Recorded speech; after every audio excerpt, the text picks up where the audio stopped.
అయితే మీరు చెప్తుంటే అనిపిస్తుంది ఒక ఆక్యుపంక్చర్తో ఇన్ని చేయొచ్చా అని అనిపిస్తుంది. అయితే చాలా మందికి అవేర్నెస్ అనేది లేదు.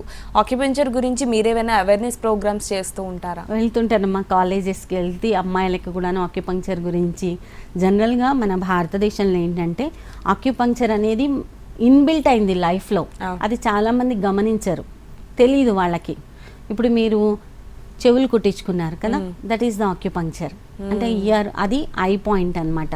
ప్లస్ ఇక్కడ నుంచి ఇక్కడ వరకు మొత్తం ఇయర్ మొత్తం కుట్టించుకున్నారనుకోండి, అది బ్యాక్ బోన్ని స్ట్రాంగ్గా ఉంచుతుంది. ఓకే, అది దట్ ఈస్ ఆక్యుపంక్చర్. మనం చూస్తూనే ఉంటాం కదా, మన పాతకాలం వాళ్ళు, మన అమ్మమ్మలు నాయనమ్మలు మొత్తం చెవి కుట్టించుకునే వాళ్ళు అని. ప్లస్ చాలా అంటే మన అమ్మమ్మలు తాతయ్యల టైంలో వాతలు ఉండేవి పొట్ట మీద, దట్ ఈజ్ ఆల్సో ఆక్యుపంక్చర్. కాల్చి వాత పెట్టేవాళ్ళు, అది వన్ టైప్ ఆఫ్ ఆక్యుపంక్చర్ అనమాట. ప్లస్ బొట్టు పెట్టుకోవడం, గాజులు వేసుకోవడం ఆక్యుపంక్చరే. గాజులు కంపల్సరీ ఆడపిల్లలకి మన దగ్గర గాజులు వేసేవాళ్ళు. ఎందుకనంటే అప్పుడు ఉమ్మడి కుటుంబాలు ఉండేవి. ఆ ఉమ్మడి కుటుంబాల్లో ఓపిక కావాలి.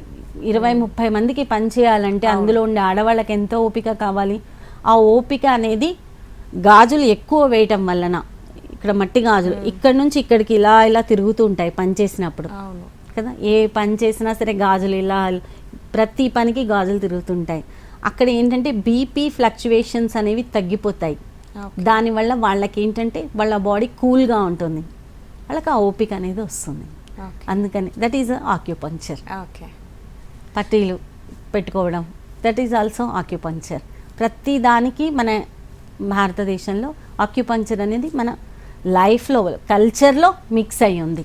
ఓకే, అయితే ఇప్పుడున్న అమ్మాయిల కోసం మీరేమన్నా అంటే హెల్త్ విషయంలో కానీ ఏమైనా చెప్పాలనుకుంటున్నారా? తప్పకుండా. నేను చెప్పేది అమ్మాయిలకు ప్రతి ఒక్కళ్ళకి ఇదే. మీరు బయటికి వస్తే మీరు కాన్ఫిడెంట్గా ఉండడానికి జీన్స్లు అవి వేసుకుంటారు కదా, వేసుకోండి, నో ప్రాబ్లం. మీకు కాన్ఫిడెన్స్ లెవెల్స్ పెరుగుతాయి దానివల్ల. ఫ్యాంట్స్ వేసుకుంటారు, కానీ ఇంటికి వెళ్ళిన తర్వాత మాత్రం కొంచెం వదులుగా ఉండే దుస్తులు ధరించండి. ఎందుకంటే పెళ్ళైన తర్వాత ఫర్టిలిటీకి ప్రాబ్లం రాకుండా ఉండాలంటే వదులుగా ఉన్న దుస్తులు ధరించాలి. ప్లస్ మన భారతదేశంలో ఉన్న కల్చర్ ప్రకారం పటగొలుసులు అంటారు కదా, కాలి చుట్టూ పెట్టుకుంటారు వెండితోని చేసినవి, అవి మాత్రం కంపల్సరీ ధరించండి. మీరు ప్యాంట్ వేసుకున్నా, జీన్స్ వేసుకున్నా, ఏ డ్రెస్ వేసుకున్నా అది ఆక్వర్డ్గా అనుకోవద్దు. అది మీ హెల్త్ దృష్టిని ఉంచుకొని అది వేసుకుంటే ఏంటంటే మన యాంకిల్ చుట్టూ హార్మోన్స్ని కరెక్ట్ చేసే చాలా పాయింట్స్ ఉంటాయి.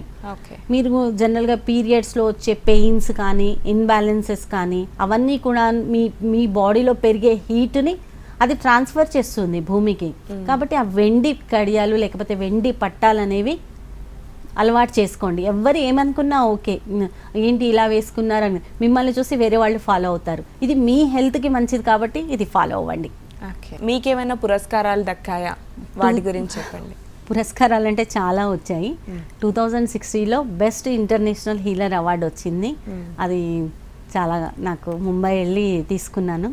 అది నాకు చాలా. దాని తర్వాత కరోనా టైంలో వర్క్ చేసినందుకు కూడాను నాకు సేవానంది అవార్డు అని కూడాను ఇచ్చారు. ఇంటికి వెళ్ళి కరోనా టైంలో ఆ కరోనా వచ్చిన పేషెంట్స్కి ఇమ్యూనిటీ బిల్డ్ చేసి వచ్చేదాన్ని, వాళ్ళు తొందరగా తగ్గడం కోసం. సూపర్. మీ ఫ్యూచర్ ప్లాన్స్ ఏంటి? నా ఫ్యూచర్ ప్లాన్ వచ్చేసరికి నేను ఒక ఆక్యుపంక్చర్ హీలింగ్ సెంటర్ని పెట్టాలనుకుంటున్నాను. ఎలా అంటే ఇప్పుడు వచ్చి పేషెంట్స్ ట్రీట్మెంట్ చేయించుకొని వెళ్ళిపోతున్నారు, కానీ టైమ్ ఆఫ్ బర్త్ ప్రకారం అంటే టైం ప్రకారం ట్రీట్మెంట్ ఇవ్వాలి. ఒక పేషెంట్ నా దగ్గర అడ్మిట్ అయితే టైం ప్రకారం ఈ నెడిల్ ఈ టైంలోనే వెయ్యాలి అంటే, మనం హాస్పిటల్లో అడ్మిట్ అయితే 1 అవర్కో 2 అవర్స్కో వచ్చి ఇంజెక్షన్స్ ఇచ్చుకుంటూ వెళ్తుంటారు కదా, సేమ్ అదే విధంగా ప్రాబ్లంకి సంబంధించిన నిడిల్స్ టైం ప్రకారం నిడిల్స్ వేసుకుంటూ వెళ్తే ప్రాబ్లమ్ని చాలా తొందరగా తగ్గించవచ్చు. ఓకే, సో ఆక్యుపంక్చర్కి సంబంధించి ఇట్లానే ఎవరైనా ఇబ్బందులు పడుతూ మిమ్మల్ని సంప్రదించాలన్నా, ట్రీట్మెంట్ కోసం సంప్రదించాలంటే ఎలా సంప్రదించాలి? మీ వివరాలు చెప్తారా? బేగంపేటలో క్లినిక్ ఉందండి. నా నెంబర్ వచ్చేసి 9030350909.